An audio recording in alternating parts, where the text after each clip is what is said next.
Alors, je vous propose de finir cette matinée un petit peu marathonienne, on s'en excuse compte tenu du retard, avec Marc Péchanski. Et cette fois, on va quitter les maladies communes pour revenir sur des maladies plus spécifiques et s'intéresser surtout aux fameuses cellules souches, qu'elles soient embryonnaires, qu'elles soient un petit peu transformées, ce qu'on appelle les iPS, et tout ce que la médecine régénérative, qui là aussi est parfois considérée comme une boîte de Pandore où tout semble possible. La réalité aujourd'hui en 2017, eh bien c'est Marc Péchanski qui nous la propose.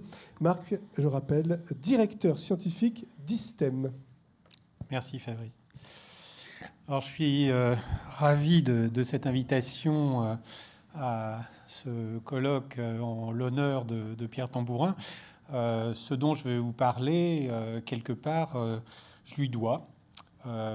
C'est une histoire ancienne que je vais résumer en une diapositive, mais qui explique pourquoi vous allez voir dans mes diapositives à chaque fois la référence à Génopôle et à cette structure qu'il a construite, qu'il a pensée et qui nous permet à un certain nombre d'entre nous de travailler. Donc je vais vous parler d'innovation technologique et plus spécifiquement d'innovation technologique au service de la médecine régénératrice, en insistant sur la personnalisation, puisque aujourd'hui tout le monde parle de cette personnalisation et que pour nous, elle fait partie intégrante des objectifs de cette médecine régénératrice d'un type nouveau. Alors je commence donc par cette diapositive historique. Il se trouve que Pierre et moi avons participé, chacun à notre place, il était vice-président et j'étais élu syndical, au conseil scientifique de l'INSERM 91-94, dont la présidence était celle du regretté Claude Amiel, et que ce conseil scientifique a été particulièrement riche, particulièrement porté à l'élaboration d'idées. Nous étions dans une phase, les années 90, dont chacun se souvient, en tout cas les plus anciens ici, qui était extrêmement riche de perspectives. C'était le début du Genome Project, ça a été ça aussi. C'était l'arrivée de résultats extraordinaires en biologie et c'était l'arrivée aussi de problèmes nouveaux pour nos laboratoires, dont il fallait que le conseil scientifique, et c'était ce que Philippe Lazare, comme vous voyez ici, notre directeur général, nous avait demandé de faire, dont il fallait que le conseil scientifique se saisisse. Et du coup, il y a eu un travail extrêmement profond réalisé par ce conseil sous la codirection de Claude et de Pierre, qui ont rédigé à deux mains le bilan et prospective de ce conseil scientifique.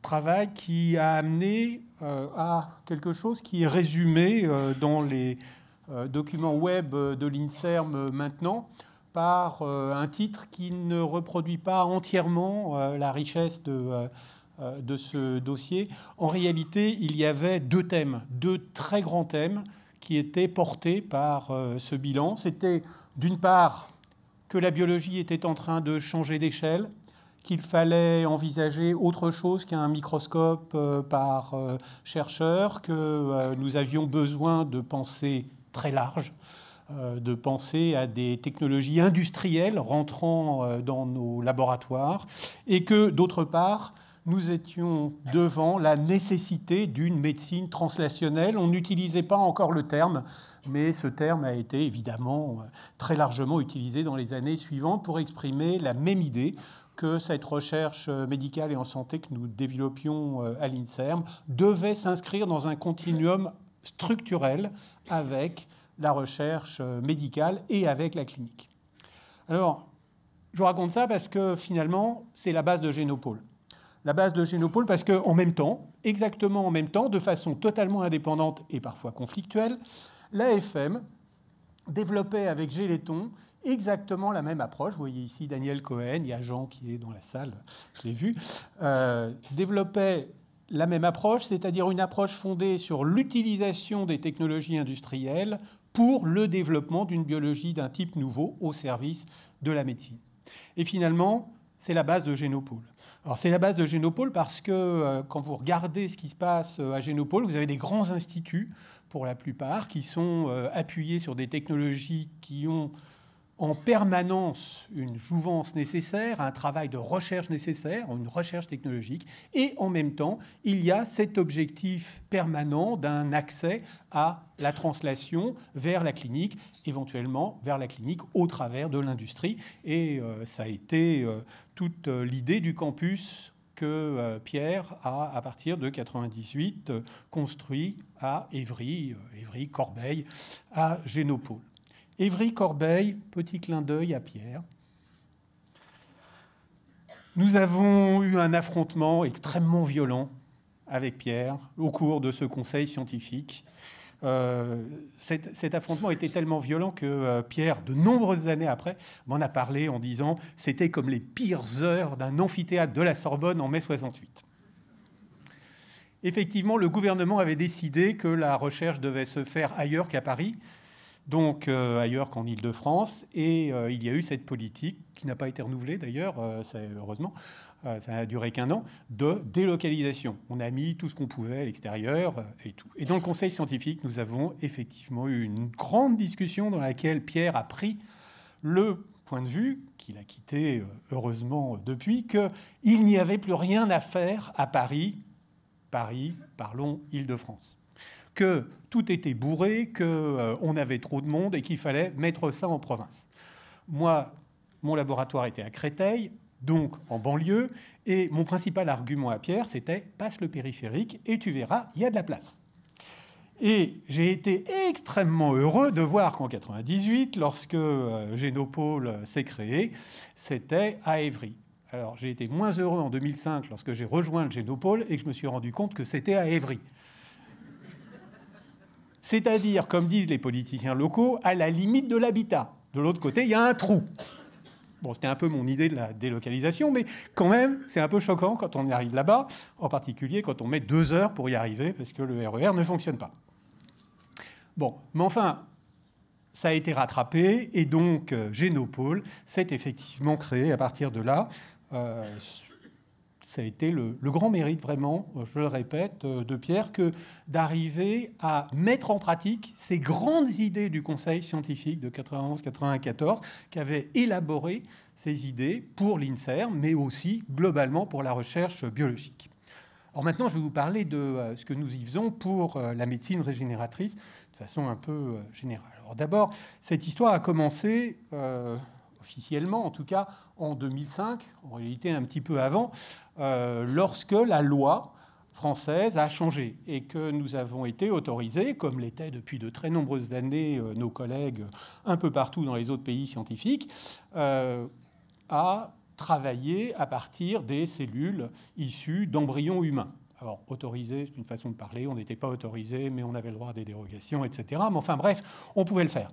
On avait anticipé ça avec Christian Bréchot, qui, à l'époque, était le directeur général de l'INSERM, et on s'était dit qu'on arrivait en retard, qu'on n'avait pas beaucoup de moyens, vous vous souvenez, c'était Sauvons la recherche à l'époque, que donc il fallait qu'on essaye de concentrer les efforts. Ça ne voulait pas dire interdire à d'autres équipes de le faire, mais ça voulait dire essayer quand même de trouver un site dans lequel on pourrait développer une approche spécifique, un peu originale de ces cellules, et puis trouver des partenaires. Et les partenaires, pour moi, ils étaient évidents, puisque c'était les miens depuis de nombreuses années. C'était l'AFM Téléthon, ça tombait bien, c'était exactement leur point de vue. Il fallait des thérapeutiques de rupture, et la thérapie cellulaire, la médecine régénératrice, était une possibilité de thérapeutique de rupture. Il y a eu ce que j'appelle une joint venture académique entre l'INSERM d'un côté et l'AFM Téléthon de l'autre, et ça tient. 12 ans après, ISTEM continue à être un institut à double tutelle. La différence, c'est qu'au début, on était 15 et que maintenant, on est 80. Alors, qu'est-ce que c'était que les mots-clés d'ISTEM ? C'est toujours les mêmes. C'était essayer de mettre au point des thérapeutiques applicables à des maladies d'origine génétique monogéniques, en se fondant sur les capacités particulières des cellules souches pluripotentes humaines. À l'époque, il n'y avait que les cellules souches embryonnaires. Aujourd'hui, évidemment, vous le savez tous, il y a les cellules souches embryonnaires qui sont issues du blastocyste, ce stade 5 jours et demi, 7 jours et demi après la fécondation, qui sont des cellules qui ont la particularité de pouvoir proliférer à l'identique de façon permanente et de donner naissance à n'importe laquelle des cellules de notre organisme. Et puis, depuis la fin 2007, il y a, grâce à Shinya Yamanaka et à sa découverte, la possibilité, à partir de cellules prolifératives issues de donneurs, qu'ils soient adultes, enfants ou n'importe, de faire des cellules induites à la pluripotence qui retrouvent, au moins en partie, les capacités des cellules souches embryonnaires. Alors pourquoi ça nous intéresse particulièrement pour la médecine régénératrice ? Parce que c'est la base, même le saint Graal, pour des gens qui, comme moi, essayaient désespérément de trouver des cellules qui correspondent aux cellules perdues par des patients pour pouvoir leur réimplanter ces cellules. J'ai bossé pendant des années à essayer de trouver des neurones. C'est pas facile de prélever des neurones chez quelqu'un pour aller les greffer chez quelqu'un d'autre. Donc il fallait qu'on jongle en particulier avec les fœtus issus d'interruptions volontaires de grossesse, mais ces fœtus ne nous donnaient qu'un accès extraordinairement limité, donc le nombre de patients auxquels on pouvait s'adresser était aussi extrêmement limité. Et puis tout d'un coup, on avait ces cellules qu'on pouvait faire proliférer grâce à l'auto-renouvellement de façon illimitée dans nos laboratoires, et puis qu'on pouvait orienter, condition d'avoir un petit peu réfléchi à la façon de faire, grâce à des protocoles de différenciation, vers n'importe lequel des phénotypes cellulaires. Le saint Graal de la thérapie cellulaire, le saint Graal de la médecine régénératrice. Alors, pour passer sur de très nombreuses années de recherche fondamentale, j'ai un petit film qui va vous présenter ça. Je fais VLC, voilà.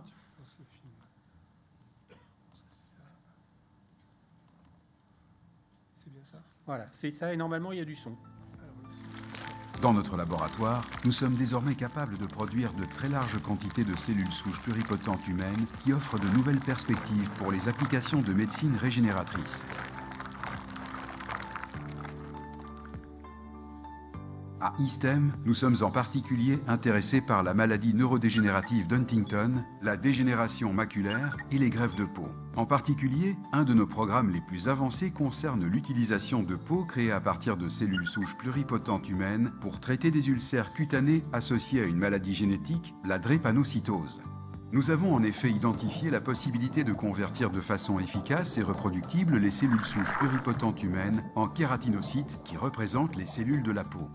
Ces cellules peuvent être ensuite récoltées, stockées et conservées de façon cryogénique pour des années et en quantité suffisante pour traiter un large nombre de patients.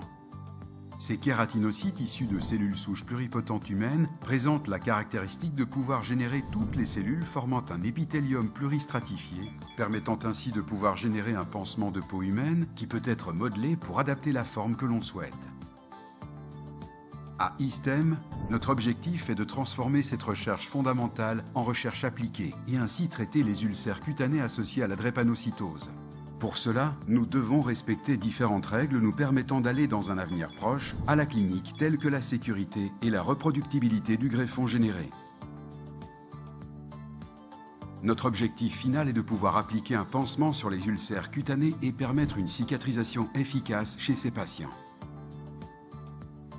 Dans le futur, nous espérons pouvoir améliorer notre produit thérapeutique en y ajoutant en particulier des mélanocytes également issus de cellules souches pluripotentes humaines et qui permettront de colorer ces peaux artificielles.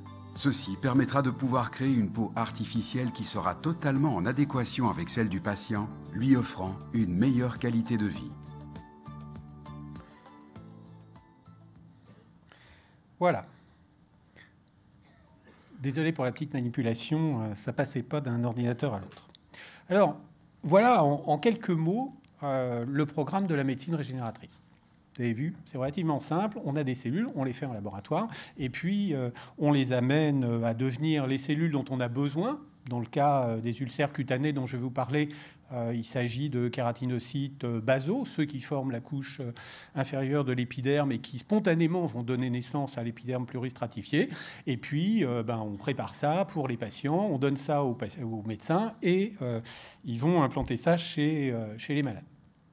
C'est ça.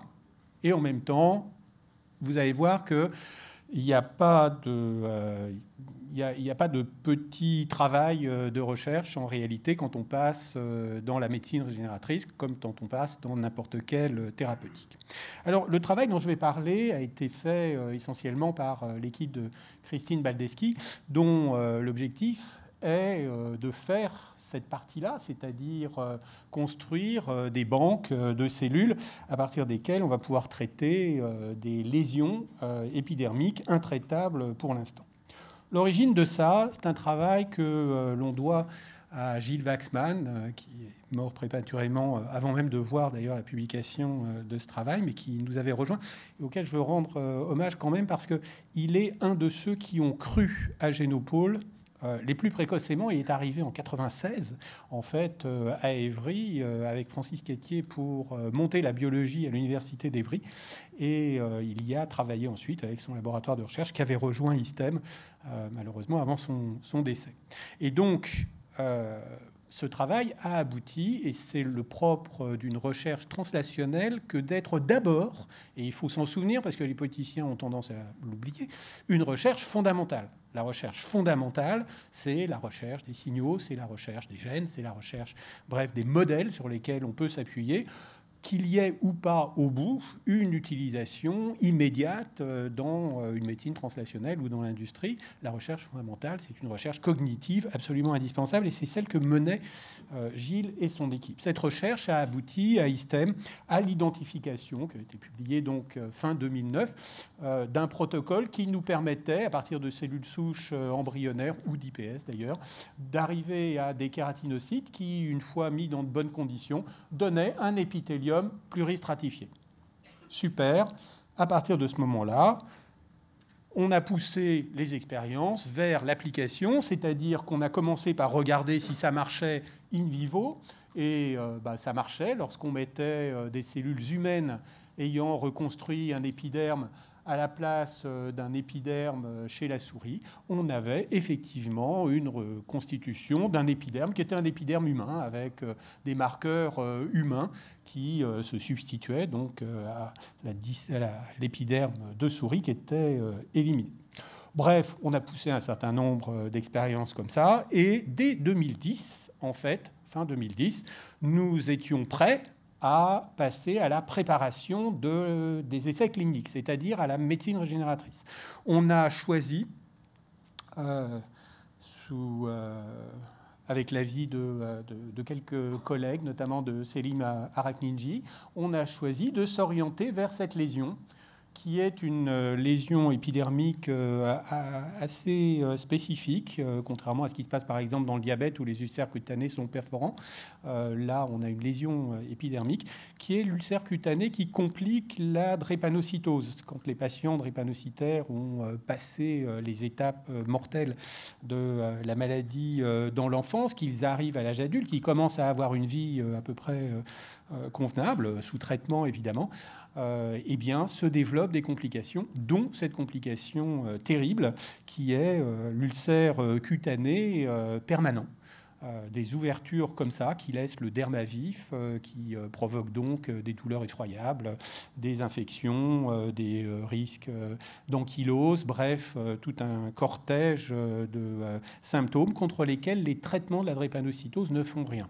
Donc il faut trouver autre chose, et le autre chose auquel on a pensé, c'était la médecine régénératrice, remettre de l'épiderme, puisqu'on savait le faire, à la place de l'épiderme qui était perdu, et qu'en plus, on savait que chez ces patients, puisque ça avait été testé 20 ans auparavant, ou 15 ans auparavant, il était effectivement possible d'obtenir une cicatrisation en allant prélever une petite région d'épiderme ailleurs dans le corps, et puis en la mettant à la place pour boucher le trou au niveau de la cheville, le problème étant que ça créait une lésion secondaire ailleurs, et que donc on ne pouvait pas continuer à utiliser ça. Bref, on avait la possibilité de proposer quelque chose à ces patients. Le chemin pour ça, je vous le dis tout de suite, il n'est pas fini. Donc, vous imaginez que ça fait plus de 6 ans maintenant que nous travaillons sur cette préparation, cette translation de la médecine expérimentale à de la médecine régénératrice clinique. Les étapes sont extrêmement importantes, nombreuses, lourdes, elles demandent beaucoup de travail et je le dis tout de suite, c'est pas parce que les agences réglementaires exigent des choses qui dépasseraient nos capacités, elles sont dans leur rôle, elles demandent à ce que nous fassions des choses qui soient sûres, qui ne mettent pas en cause la vie des patients, il faut le respecter. Non, c'est parce que nous avons besoin de changer complètement de philosophie lorsque nous passons de notre laboratoire à quelque chose qui doit être dans la clinique. Et c'est quelque chose qu'on oublie souvent. On part d'un protocole in vitro qui est un protocole dont l'objectif en termes de recherche expérimentale était l'efficacité. On voulait d'abord démontrer qu'on était capable de faire des kératinocytes à partir d'une cellule souche embryonnaire ou iPS. OK. Le problème, c'est que le maître mot lorsqu'on passe chez l'homme, c'est la sécurité. Donc il va falloir repenser tous nos protocoles en considérant que l'efficacité ne peut pas être le seul terme, que le terme principal, c'est la sécurité, évidemment, sans perdre trop d'efficacité. Juste pour vous donner une anecdote là-dessus, quand on a présenté pour la première fois nos protocoles à la NSM, aux collègues donc, de l'agence réglementaire, on leur a détaillé les différents produits qu'on utilisait dans nos milieux de culture. Et à un moment, dans ces produits, on avait 35, dans ces produits dont aucun n'était clinique, c'était totalement expérimental, il y avait choléra-toxine. Et à ce moment-là, ils ont éclaté de rire en disant « Bon, ça, soit vous l'éliminez, soit c'est pas la peine de revenir nous voir. » OK, on l'a éliminé, on a changé par autre chose, évidemment, mais c'est ce genre de raisonnement, évidemment, qu'il faut qu'on intègre. On n'était pas totalement préparé à ça. Ensuite, donc, on a préparé un protocole de grade clinique. Ce protocole de grade clinique, il faut le vérifier en termes de biologie cellulaire. Il faut donc comparer à ce que nous avions obtenu en recherche, ce que nous visons en clinique, pour contrôler ensuite chez l'animal la fonction en clinique.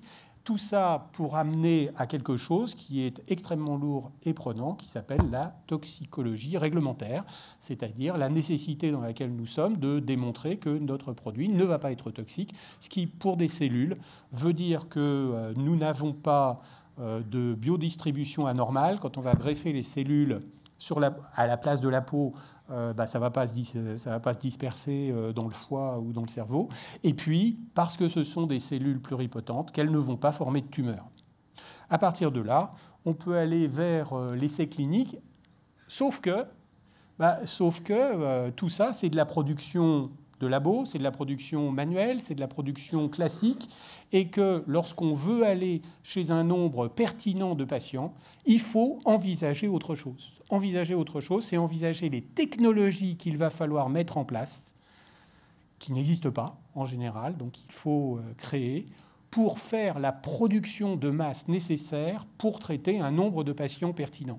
Non pas 5 ou 10 patients, comme on le fait dans les essais cliniques, mais 5 000, 10 000, voire plus lorsqu'on est face à une maladie fréquente. Donc notre vision, aujourd'hui, c'est qu'il faut envisager la thérapeutique, évidemment d'abord sur la base d'une recherche fondamentale solide, et on espère qu'elle se révélera assez solide dans l'essai clinique pour lequel on va demander l'autorisation d'essai l'année prochaine, puisqu'on en est au stade de la production, et en même temps avec une technologie qui permet de faire une production suffisante pour traiter l'ensemble des malades qui en ont besoin dans l'indication rare dont je vous ai parlé, mais éventuellement au-delà, parce que c'est aussi un des avantages de la médecine régénératrice que d'être, entre guillemets, générique. Nous sommes face à une médecine qui s'appuie non pas sur un médicament applicable à une pathologie particulière, mais sur un tissu que nous allons pouvoir utiliser pour remplacer le tissu perdu du fait d'une série de pathologies différentes. Je voulais parler de l'indication de l'ulcère cutané diabétique, il y a l'ulcère cutané veineux, il y en a d'autres pour lesquels l'idée de faire de la médecine régénératrice n'est pas absolument évidente tant que cette médecine régénératrice nécessite des moyens considérables que nous n'avons pas, jusqu'à présent, que nous n'avions pas. En tout cas, demain, c'est l'offre qui va pouvoir tirer la demande. C'est-à-dire que nous allons nous retrouver dans la situation de pouvoir produire des quantités, par exemple, d'épidermes absolument considérables et de les proposer, ces kilomètres carrés d'épidermes humains faits par des robots en laboratoire, de les proposer pour toutes les indications pour lesquelles ça pourra être utilisé. Alors, cette industrialisation de la production, c'est un objectif de recherche, un objectif de translation pour lequel Génopôle est parfaitement approprié, puisque c'était le début de ce que je disais. Génopôle a été construit pour ça. Ça a été construit pour qu'il y ait cette translation, pour qu'il y ait cette adéquation entre une recherche aussi fondamentale que nécessaire et une recherche pratique, technologique, qui permette de faire la translation vers la médecine et vers l'industrie.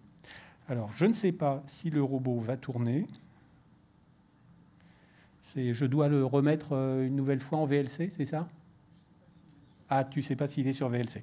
Bon, c'est pas grave. Vous imaginez que c'est un robot et qu'il tourne, puisque c'est ce que nous avons à ISTEM. Hein, c'est des technologies industrielles. Hein. Le robot dont vous voyez le bras ici, le bras fait à peu près 1 mètre de haut. Le robot fait 3 mètres de long, 2 mètres de haut. Enfin bon... C'est un gros truc. Il va effectuer, c'est un robot anthropomorphe, il va effectuer les gestes des techniciens, sauf que d'abord, il a la possibilité de faire une rotation du poignet de 360 degrés, ce que mes techniciens n'ont pas. Et d'autre part, il ne prend jamais de vacances, il travaille la nuit, il est rarement en grève. Dans ces cas-là, on appelle la maintenance.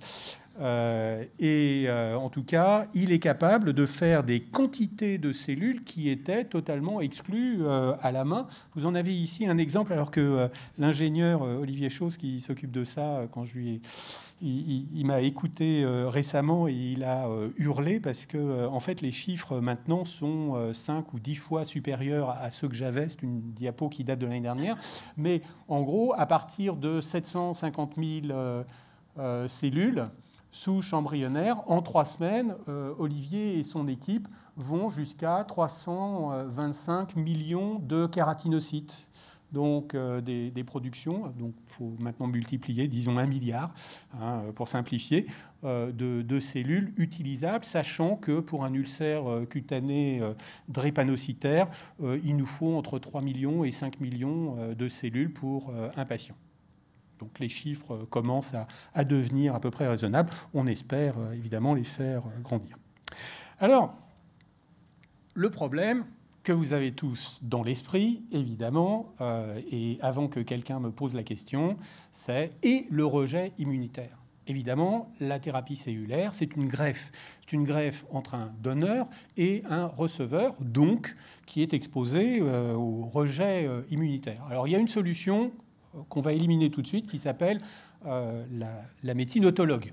Alors celle-là, elle est hyper spécialisée, hyper personnalisée.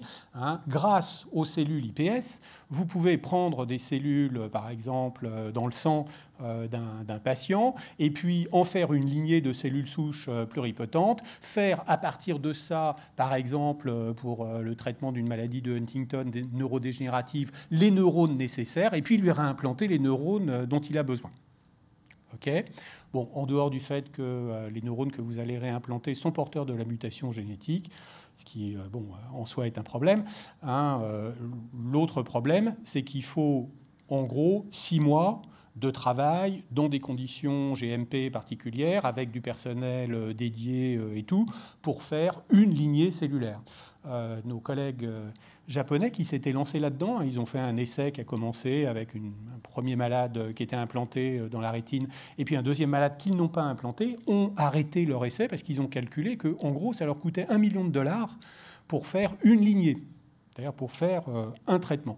Donc, c'était pas rentable, qu'il fallait trouver autre chose. Et Et il y a un peu plus d'une dizaine d'années, il y a des collègues britanniques, à l'époque les IPS n'existaient pas, c'était une idée totalement théorique, mais qui s'est révélée extrêmement porteuse, ont eu une idée qu'ils ont publiée dans le Lancet, qui s'appelle l'hémisimilarité. Alors c'est quoi l'hémisimilarité ? Ça s'appuie sur le fait que le rejet immunitaire correspond à la reconnaissance des HLA. Je ne vais pas vous apprendre grand-chose, mais parmi les HLA, qui sont très divers, les HLA majeurs, il y en a 3 essentiels pour le rejet de greffe, c'est A, B et DR.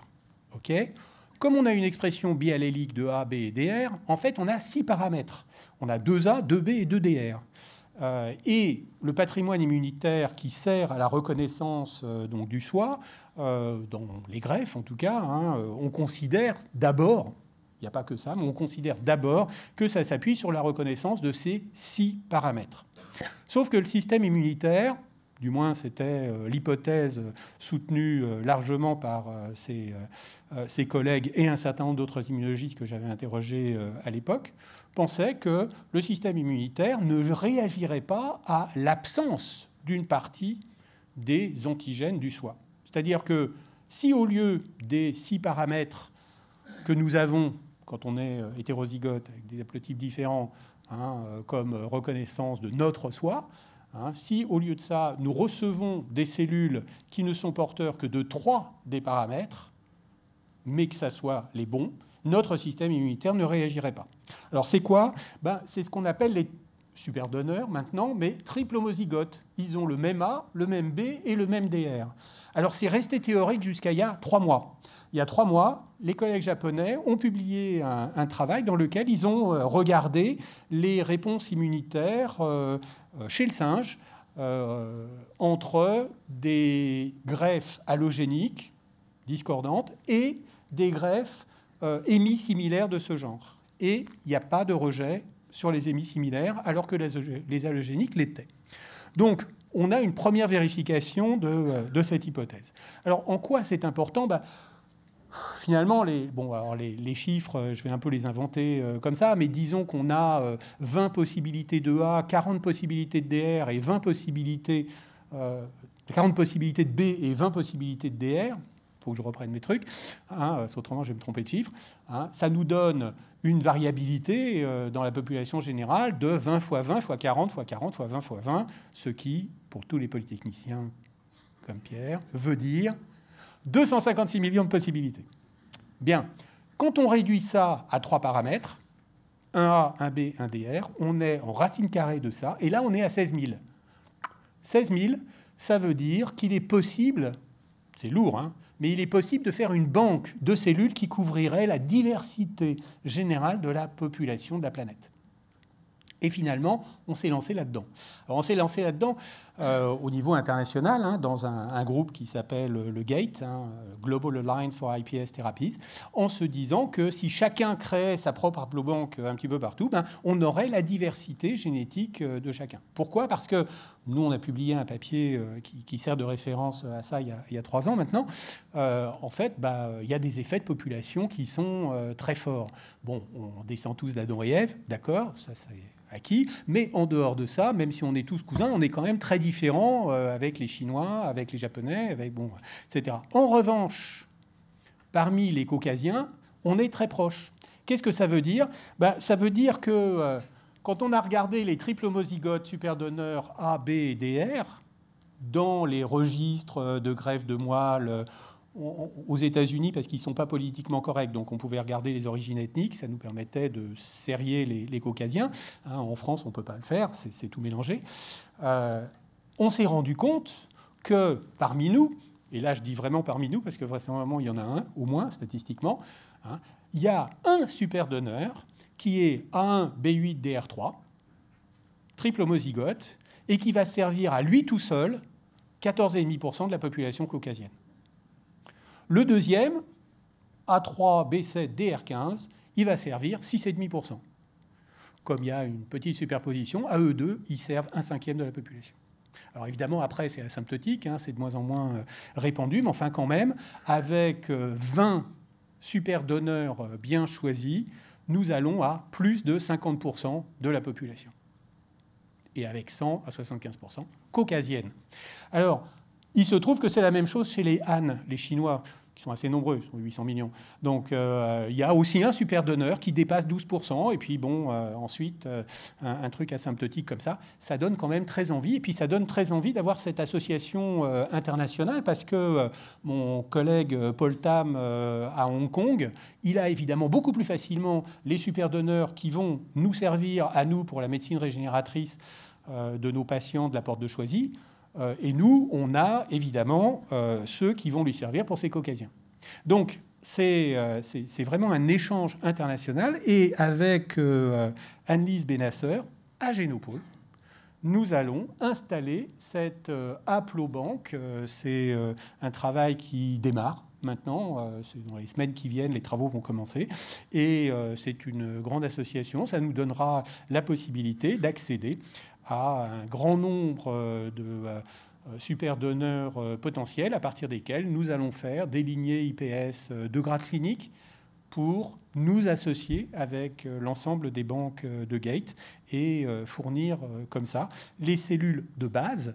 Ça sera simplement les cellules pluripotentes dont les industriels, les médecins, les chercheurs, etc., feront les cellules thérapeutiques nécessaires, la peau, les neurones, la rétine, etc.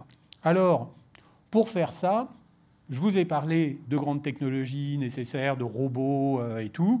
Eh bien, que vous ayez une lignée pluripotente ou que vous en ayez 50, il va falloir adapter les technologies. Avec une lignée pluripotente, il vous faut un robot. Avec 50, je ne suis pas sûr qu'il nous en faille 50, mais en tout cas, il va nous en falloir plusieurs, parce que la première règle de la production GMP, c'est que vous ne croisez jamais deux cellules de type différent. Et deux cellules provenant de donneurs différents, ce sont deux cellules différentes qu'il ne faut pas croiser. Donc, on va avoir besoin de développer. Et là, c'est vraiment de la recherche de nouveau, à partir des technologies qu'on connaît, qu'on avait développées jusqu'à présent pour faire une production. Nous allons devoir développer une nouvelle technologie pour en faire en même temps une dizaine. Et ça, ça c'est de nouveau Génopôle. C'est de nouveau Génopôle parce que on a pris les devants. Et depuis 3 ans maintenant, sous l'impulsion de l'AFM Téléthon, qui avait en même temps les problèmes de thérapie génique et les problèmes de médecine régénératrice à résoudre, et avec la participation extrêmement active de la Banque publique d'investissement et de son fonds SPI en particulier, nous avons mis en place, créer une entreprise qui est une plateforme industrielle de production qui est maintenant ouverte depuis le 1er novembre dernier, qui s'appelle Hyposkesi, et qui est cette structure dont, pour la médecine régénératrice en tout cas, nous attendons qu'elle nous fournisse les cellules nécessaires au traitement, que ce soit les traitements de la peau, du système nerveux, du muscle ou du cœur, c'est-à-dire une plateforme industrielle dans laquelle les technologies vont se mettre au service de cette médecine translationnelle personnalisée au travers de la médecine régénératrice. Et je vous remercie de votre attention. Merci beaucoup, Marc. C'est évidemment fascinant. On rentre dans une forme de, non pas de science-fiction, puisque là, c'est actuellement en cours depuis donc le 1er novembre, c'est ça. Donc, Hyposkesi qui va industrialiser en quelque sorte ces fameux tissus. Mais tu nous disais toi-même que vous n'aviez pas encore les autorisations, l'accord de passer à un essai purement clinique, et vous êtes déjà en train d'industrialiser. Alors, qu'est-ce qu'il faut comprendre? C'est que vous êtes sûr de vous? Alors, d'abord, oui. En tout cas, on fait le pari. C'est un pari assez solide. Ensuite, on utilise aujourd'hui les établissements pharmaceutiques comme l'ABG ou Cleancell dans la région de Nantes, qui sont déjà capables de faire des productions manuelles, des productions donc à petite échelle, mais qui vont nous donner les cellules nécessaires pour réaliser nos essais cliniques de démarrage, les phases 1-2, pour lesquelles la demande d'autorisation, pour le premier essai clinique pour lequel on va faire une demande d'autorisation, c'est avant la fin de cette année, c'est pour la rétine, c'est en collaboration avec l'Institut de la Vision, José Sahel, et nous allons déposer la demande avant la fin de cette année d'autorisation d'essai clinique. Et le timing, a priori, après le dépôt de la demande, vous espérez quoi? On considère 6 mois. 6 mois, donc l'année prochaine, en oui. 2000. 2018. C'est le temps des agences. Oui, c'est ça, c'est la question réglementaire et d'études. D'accord. Donc en 2018, un vrai premier essai clinique. Et derrière, la possibilité, si ça fonctionne, de passer rapidement à une phase d'industrialisation. Exactement. Sachant qu'il existe déjà un premier essai clinique, mais que nous ne menons pas, qui est mené par Philippe Ménaché sur le cœur, à Pompidou, et que cet essai démontre au moins la sécurité du geste, qui était quand même un premier élément important pour des cellules pluripotentes. De même, vous n'avez pas abandonné les IPS, bien au contraire, mais plutôt que de les prendre chez soi, donc dans une version autologue, un peu de médecine personnalisée, boîte à outils, ce sont des IPS de donneurs, de super donneurs, et vous les adaptez par rapport au système HLA et à la compatibilité. Exactement. Passionnant. Y a-t-il des questions ou d'autres questions? Je me suis permis de poser une ou deux tout de suite. À Marc, oui, on va vous apporter un micro. Voilà. Merci de lui passer le micro, faire la chaîne humaine. Ma question est simple, c'est comment vous allez trouver super donneurs? Alors, comment on trouve les super donneurs? Comment on trouve les super donneurs? Donc, la première idée, mais qui n'est pas bonne, c'est de partir dans les registres de donneurs de greffe de moelle. Alors, elle n'est pas bonne parce que ces donneurs de greffe de moelle sont des donneurs familiaux qui sont recrutés spécifiquement à un moment donné et qui ne sont pas médicalisés, qu'on ne suit pas, avec lesquels il n'y a pas un lien particulier, en tout cas pour la plupart d'entre eux. Donc, on s'est retourné maintenant, on est évidemment, vous avez vu, dans la série d'institutions impliquées, il y a l'EFS, et ils nous ont orientés vers un autre type de donneurs, c'est les donneurs de plaquettes, qui sont, eux, en revanche, des donneurs spontanés, qui sont médicalisés, qui ont l'habitude, tous les 6 mois à peu près, de revenir voir les médecins et auxquels on va pouvoir s'adresser pour leur proposer d'utiliser une partie de leurs cellules pour faire, une petite partie de leurs cellules pour faire des cellules induites à la pluripotence. C'est aujourd'hui, alors ça c'est en France, mais depuis qu'on a donné cette idée-là à l'étranger, parce que c'est nous qui l'avons apporté à Gate, les autres sont en train de s'aligner sur la même. Les donneurs de plaquettes représentent apparemment, dans la plupart des cas, en tout cas, la population avec laquelle nous allons pouvoir, entre guillemets, collaborer. Parce qu'il vous faut bien sûr des donneurs absolument sains et tout ce qu'on pourrait trouver par exemple dans les biobanques, ça c'est pas vraiment alors, c'est des donneurs sains et haplotypés, c'est-à-dire que nous ne voulons pas, parce que ça demanderait trop de moyens, faire une recherche d'haplotype super donneur comme ça dans une salle. Bon, je vous ai dit, il y en a un parmi nous parce qu'il y a, en gros, on considère qu'il y a 1 sur 200 ou un peu moins d'1 sur 200 qui est un super donneur. Avec les salles à côté. Ouais. Bon, s'il y a un super donneur qui se connaît déjà, il peut lever le bras. Voilà, on lui fera une prise de sang. C'est pour Marc. Une autre question? Merci infiniment, Marc, pour ta présentation. Alors, je vous propose de passer au break de la mi-journée. C'est l'heure du déjeuner. Nous avons pris du retard, ça ne vous a pas échappé. On ne va pas vous exiger de vous quand même que vous n'ayez qu'une petite heure. Donc, s'il vous plaît, pour couper la poire en deux, merci infiniment d'être là et installé pour 14h15. Merci d'avance.